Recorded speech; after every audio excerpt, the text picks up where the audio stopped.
Welcome to Choice Classic Radio, where we bring to you the greatest old-time radio shows. Like us on Facebook, subscribe to us on YouTube, and thank you for donating at choiceclassicradio.com. In just a moment, Suspense, starring Douglas Fairbanks, Jr. Now, let's stop in at Ed Jones for a moment, Billy. Okay, Dad. Hello, Ed. Well, How's the world's greatest ignition service station tonight? Hi, Billy. Hi. I'm busy on a couple of cranky ignition jobs. Hey, how's the car running? Never better. Take a look. Sure, glad to. Hey, Dad, Ed's got his radio on. Is it the Autolite show? That's it, Billy. Suspense is my Thursday night special. Ignition systems, spark plugs, batteries. Ed, you've got everyone in town switching to Autolite. Billy, your dad's trying to take over the Autolite announcer's chore. Say, Doug Fairbanks Jr. is on Suspense tonight. You like him, Billy? Yes, sir. He's a self-starting, smooth-running humdinger. Why, he's got the pep of an Autolite ignition system, a set of spark plugs, and a stateful battery combined. Uh-oh, here's the show.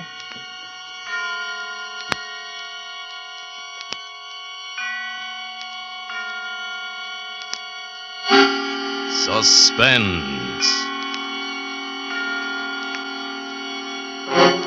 Autolite and its 60,000 dealers and service stations bring you radio's outstanding theater of thrills. Starring tonight, Mr. Douglas Fairbanks, in a tale well calculated to keep you in suspense. Today, everybody's switching to Autolite, and tonight, Autolite takes pleasure in presenting Anton Leader's production of Deep into Darkness, starring Douglas Fairbanks.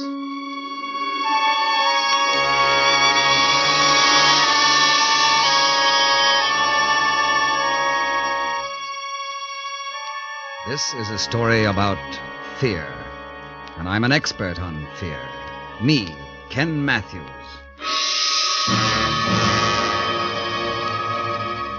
That cheap, broken-down hotel room is as good a place as any to start. It was all I could afford. New York, the city of bright lights, and me, stretched out on a squeaky bed, watching a spot change shape on the ceiling. It's a kind of game to keep a man from going crazy. For 7 years, I watched another spot, changed it into a million shapes, got to know it better than I knew myself. That spot on the ceiling of my cell at Joliet Penitentiary.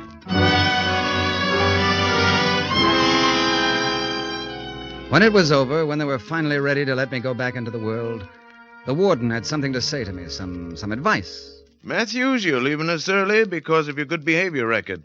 Now, if I were you, I'd start fresh on the outside. Stay away from Chicago. Go someplace new where they don't know you. I sort of figured on doing that, Warden. Good. You'll find it easier. I'd find it easier. I wonder how it is when it's tough. Nobody knew me in New York. Nobody wanted to know me. And as for a job, well, did you ever wash dishes? I washed 1 million. Now, any dirty jobs nobody wants to do, I did them all. That's how I built up my fortune. $17.50 United States currency. That's how much I was worth this one morning when I saw a sign out in front of a construction job. Men wanted, the sign said. I believed it. I looked up the form. Bill, what's that compressor? On, Jim, keep it moving. Looking for something, Bud? Yes, you have a sign out there. Are you hiring men? Could be. What do you do? Oh, just about anything. I can keep books, handle your time. I used to be an accountant. Oh, yeah? But if that's not what you're looking for, well, I can swing a shovel, too. I just want a job. I like that attitude. Got your discharge certificate with you? Discharge? Yeah, honorable discharge. Always like to give a break to ex-service guys. Oh, well, I wasn't in the service. Yeah. Oh, 4F? No, I sat out the war. I was in jail. Oh, it's tough. Hey, got a little mixed up in your accounting, huh? No, it was manslaughter. I killed a man. What about the job? I really need it. Look, buddy, I don't want you to think this is my idea, but... But you can't use me, huh? No, I can't. You see... Yes, I see. Start fresh, he said. I got my orders. See, you know how that is. The bosses figure there's a lot of vets looking for jobs. I got to give them the first crack at things. Oh, if I was to... It's all right. It isn't your fault. Maybe some other war. Somehow that was the last straw. I started to hate. I hated everything and everyone. And then I thought of my fortune, my $17.50. And suddenly I knew there was something I wanted to buy. What you want to use the gun for, mister? I don't know. I just want to have it. Well, we're supposed to put something down here. I mean, along with your name and everything. Oh, well, put down target practice. That's good enough, isn't it? I guess so. What's the name? Put down Smith. Smith. Oh, it's like that, huh? Look, mister, I don't want to get into any trouble. I run a respectable place of business here. You want to sell the gun, don't you? Well, sure, but... You want the $14, don't you? Okay, so it's Smith. And you're going to do some target practice. Give me the $14 and get lost, huh? Thanks a lot. Funny thing, I still don't know why I wanted that gun. I swear I don't. Kill myself, rob a bank or a filling station? I haven't any idea. I suppose I just thought that having it would make me feel better. Only it didn't. It hung in my pocket heavy as lead, cold, dead, just like its owner. I turned into a side street, 52nd, 51st, I wasn't sure. I stopped to light a cigarette when a car pulled up to the curb. It was a big car with a chauffeur. A black car, smooth and shiny. Then I looked at the man getting out. Just one look. And wheels started spinning around in my head. I got dizzy. The sidewalk twisted and bounced around like it was having a convulsion. But when he spoke, the shock of hearing his voice straightened it all out. Made it cold and clear as hard crystal. Just a few words to that chauffeur. Wait for me, Davis. I won't be long. He turned and walked past me, right by me into the bank. But he couldn't walk. He couldn't do anything. That was Lee Burke I was staring at. Lee Burke, the man I'd killed 7 years ago.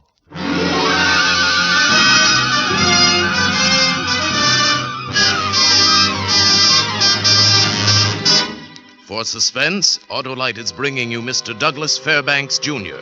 in Deep into Darkness, Autolite's presentation of radio's outstanding theater of thrills, Suspense.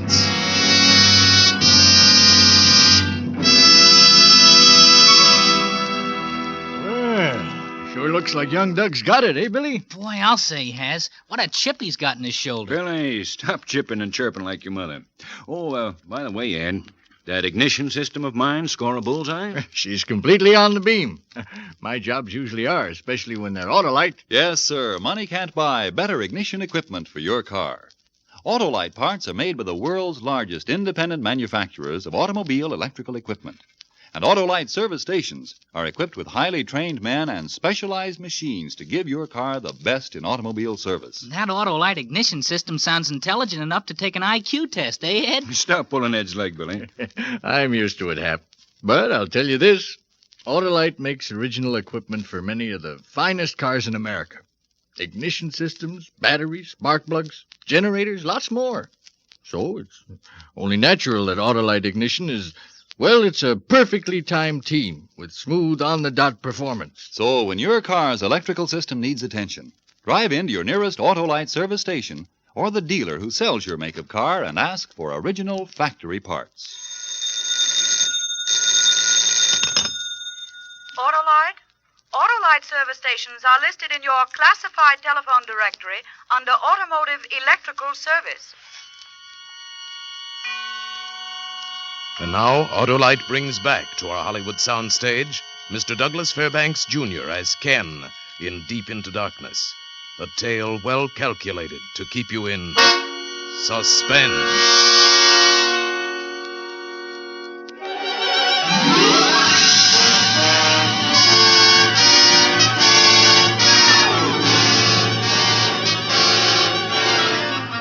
In those few moments of watching a man walk across a sidewalk into a bank, I lived it all over again.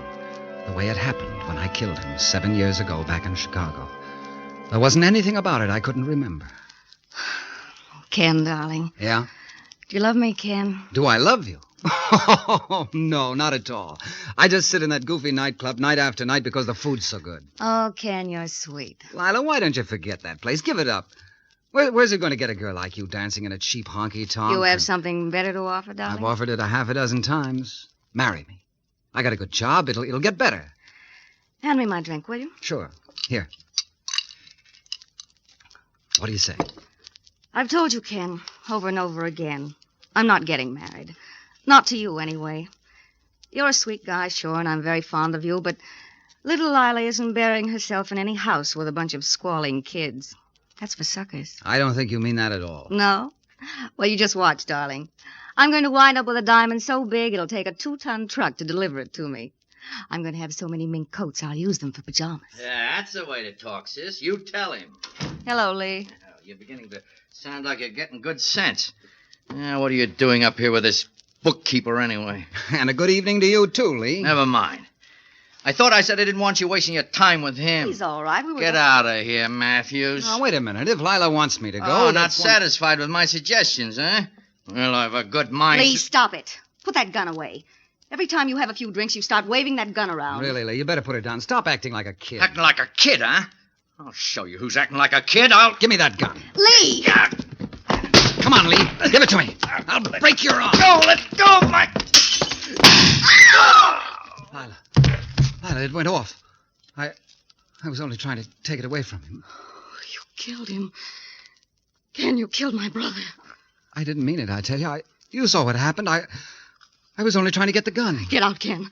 The police will find you. Get out of here. Hurry, I tell you, get out!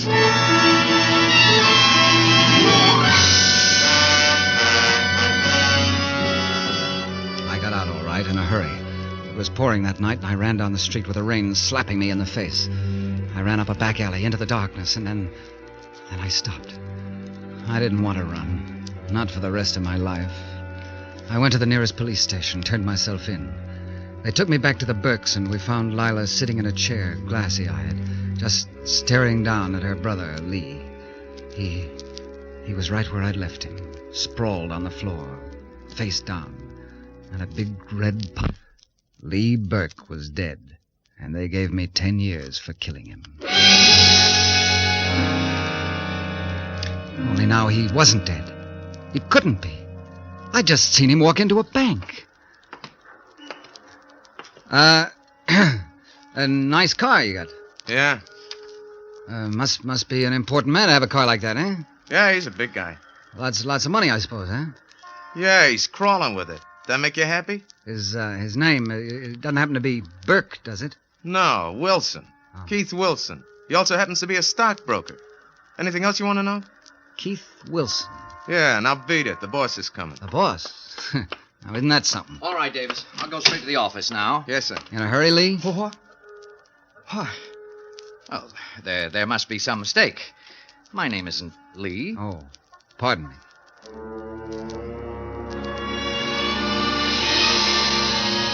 But it was Lee. There wasn't any doubt about it. And he knew me, too. I could see it in his eyes and in the way his face went white. I didn't understand it. I couldn't figure out why or how, but Lee Burke was alive. The rest of the fortune went for a taxi ride, but it was worth it to me, and I guess if I hadn't had enough money to follow Lee's car wherever it went, I'd have forced the cab driver with that gun I'd bought. But it wasn't necessary. We went out to Long Island. Way out. And then the car with a big half-circle drive. Lee Burke, now Mr. Keith Wilson, was doing very well for himself.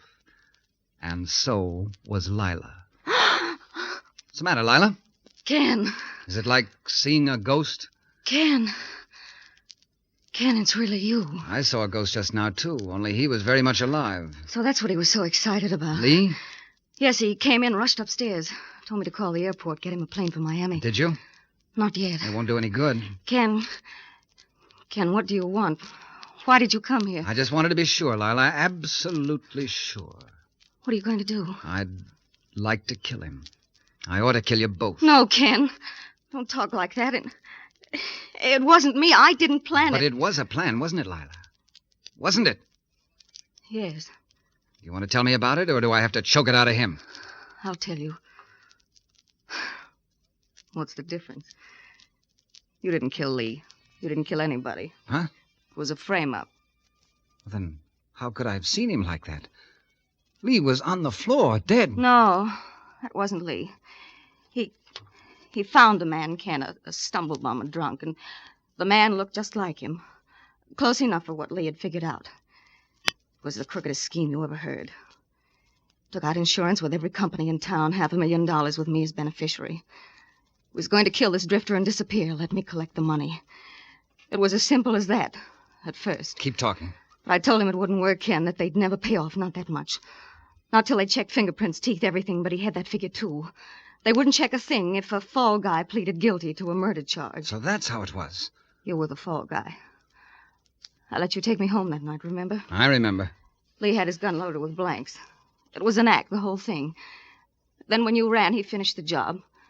He had the drunk in the bedroom, dressed in his clothes. He brought him into the living room. Killed him right in front of me. That's who you saw when you got back. Good Lord. That's why I hate my brother, why I don't care what happens to him. Thanks, Lila. That's going to make it easier. Lila? Lila, did you call the airline? No, Lee, not yet. But I told you not to waste any time. You don't know what this means. She knows what it means, Lee. We all do. What do you want? Why'd you follow me here? Hey, look, I think you better get out of here. I'd stay away from that telephone, Lee. I'd stand still if I were you. You'd better do as he says, Lee. He's got a gun. Ken, listen to me. You can't do this. Not now. You don't want any more trouble. Why, if the police found out... The police? If you told them I was going to kill you, it wouldn't make sense, Lee. Because I've already done that. Remember? Oh, look, Ken, look, I can explain the whole thing. It was a mistake. I'm glad you know that now. I've made a lot of money, Ken. I've been very lucky. I'll split with you. You look like you could use some money. Yes, I could. Sure, that's good. Only forget the gun, huh? And stop acting like you want to kill me. You wouldn't gain anything that way. Come on, Lila, fix some drinks or something, huh? We'll talk this over friendly-like. Ken, you know Lila was always crazy about you. I was always crazy about her. Oh, Ken, But let's talk about something else right now, Lee. Let's talk about America. You know, this is a wonderful country, the way the laws are set up to protect a man. Ever hear of double jeopardy, Lee? Brings up a rather interesting fact. That you can't try a man twice for the same crime. 7 years I spent paying for killing you. 7 years at Joliet, and you weren't even dead. That means I've paid for something I haven't done yet. I still have the right, Lee, to kill you. Once more. Oh, now, Ken, stop it. You're talking crazy. There must be something you want. I only want to kill you, Lee, because you deserve to be killed. We both know that, don't we? Only, I don't think I'll kill you now. Not right away. Oh, we'll be reasonable. Is that it, Ken? Be reasonable, I say. I'm going to stay right with you. 24 hours a day, right up to the time you deal. I know exactly when and how I'm going to kill you. And you won't know. You'll never know, Lee, until it happens. You'll just wait. Just sit and wait and wait.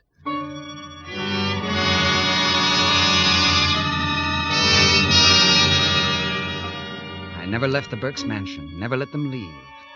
I was with Lee from the time he got up until he went to bed. I stayed with him every waking hour, and I never stopped twisting his life like a piece of putty, putting fear in his mind until there didn't seem to be anything else left there at all. Just a trembling, driving fear in everything he did, everything he said. Lila, can't we do something? Get to somebody. Oh, Lee, what can I do? You could have said something to the servants. You had a chance before he sent them away. I didn't. It all happened too fast. Got rid of them as easily as he cut the telephone wires. Well, we gotta do something. Get in touch with somebody. With Madeline, maybe. Oh, yes? What will your blue-blood fiancé think of you now, when you suddenly stop calling 2 days before your wedding, and then don't show up? The wedding? Oh, Lila, don't you see? If anything should happen to the wedding now, I'd be ruined. Oh, he can't get away with this. He'll let down sometime. He's got to sleep. So do we. Lila's right, Lee. Oh, Ken, you were there by the door. You heard. About your wedding? Yes, Lee. I got back just in time, didn't I? Can I pour you a Manhattan? No, I don't want anything. Your funeral... No, don't say that. You're falling apart much faster than I thought, Lee.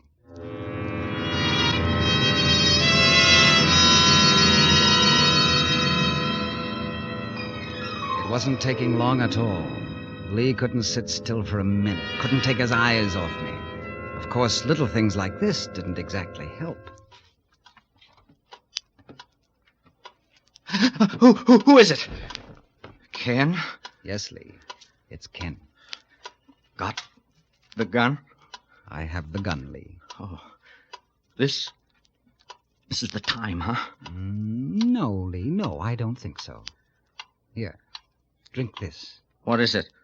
Milk. Warm milk. It'll put you to sleep. Yeah, for good, you mean? No. Just until morning. You see, I wouldn't think of killing a man on his wedding day. What?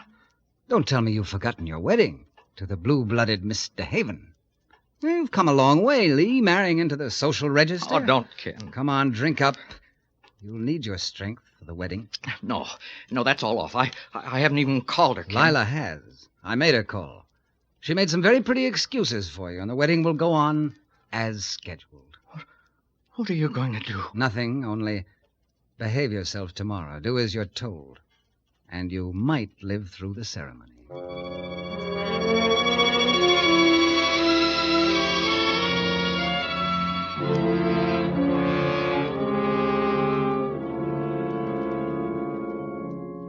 Wilt thou, Keith, take this woman to thy wedded wife, to live together after God's ordinance in the holy state of matrimony?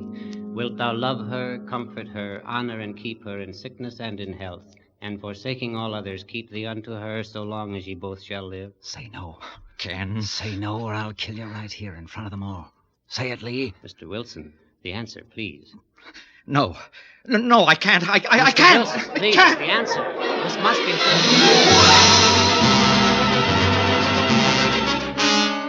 There was only one thing wrong with that little wedding scene. I had fun, sure, but in the excitement, I'm afraid I relaxed a little.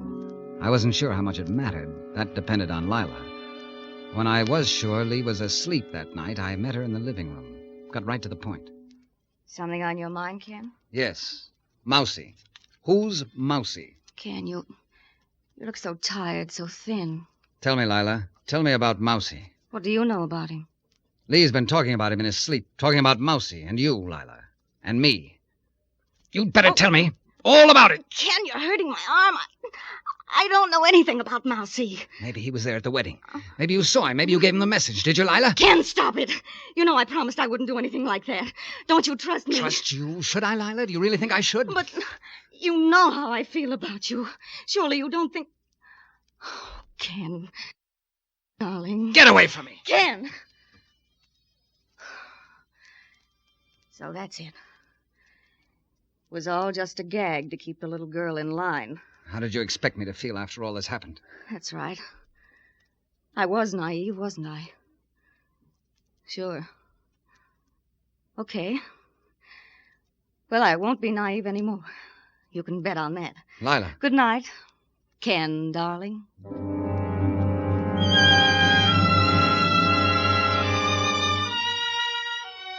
When I cooled off, I realized I'd gone too far.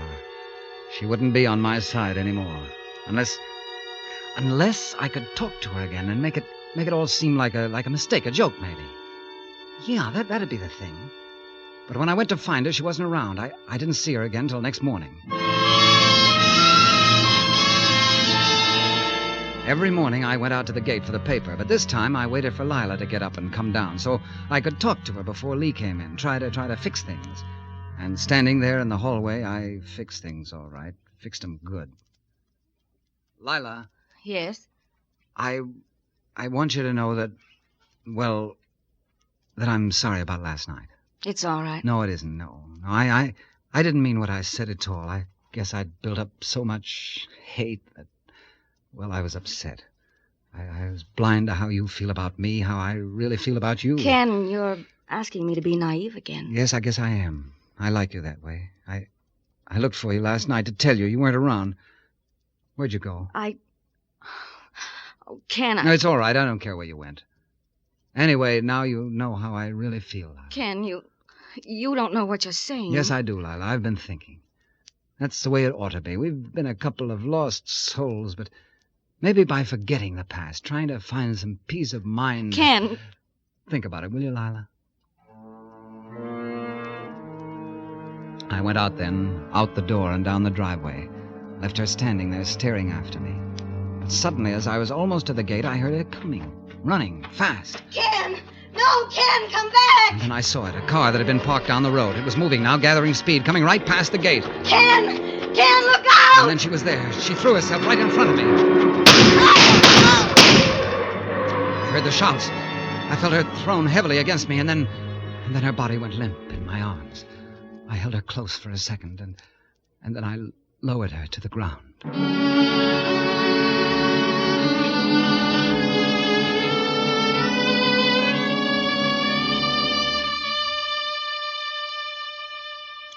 I walked back up the drive, alone.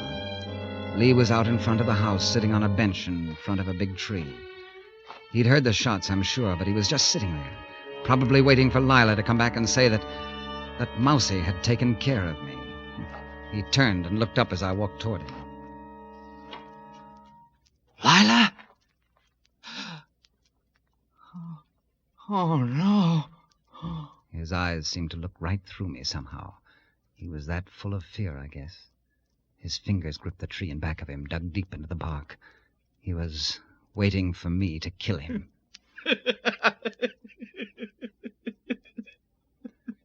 Lila's dead, Lee. Your gunman got her instead of me. Lila? Lila? I'm sorry because there was something I didn't have time to tell her. I never intended to kill you, Lee. I was just showing you how 7 years looked crowded into a few days. 7 years. Yeah, that's right. I guess you know now. I guess you know why and what you did. Lee, this is Ken. I'm talking to you. Ken?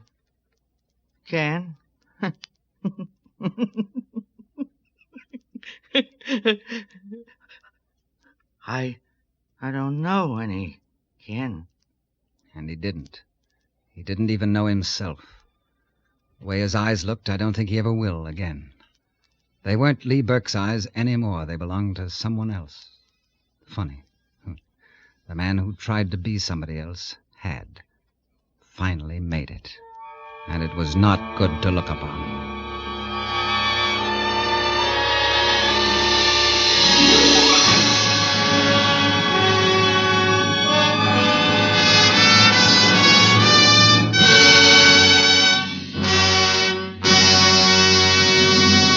Thank you, Douglas Fairbanks, for an outstanding performance on Suspense. Talk about performance, Dad. Autolite ignition is good, but what about Doug Fairbanks? He's really got it, Billy. Well, let's get going. Your mother... Mom will be as full of suspense as your Autolite ignition system is full of pep, purr, power, and pistol point performance. That boy knows his Autolite P's, and he doesn't miss any cues, eh, Hap? Yes, an Autolite is your cue to real motoring enjoyment. So remember, wherever you go, Autolite means spark plugs. Ignition engineered spark plugs. Autolite means batteries. Stay full batteries. Autolite means ignition system. The lifeline of your car.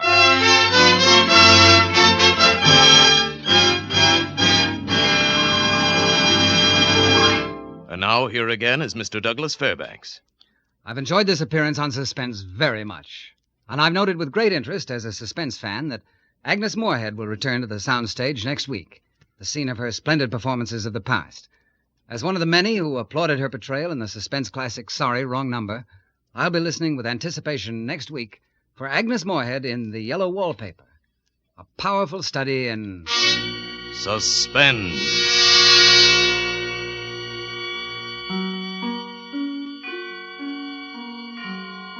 Douglas Fairbanks may soon be seen in his own production, The O'Flynn. Tonight's Suspense play was written by Edward James, with music composed by Lucien Morawick and conducted by Lud Gluskin. The entire production was under the direction of Anton M. Leader. Next Thursday, same time, you will hear Miss Agnes Moorehead in The Yellow Wallpaper.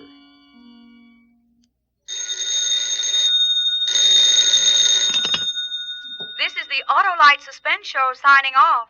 Good night. Switch to Autolite. This is CBS, the Columbia Broadcasting System.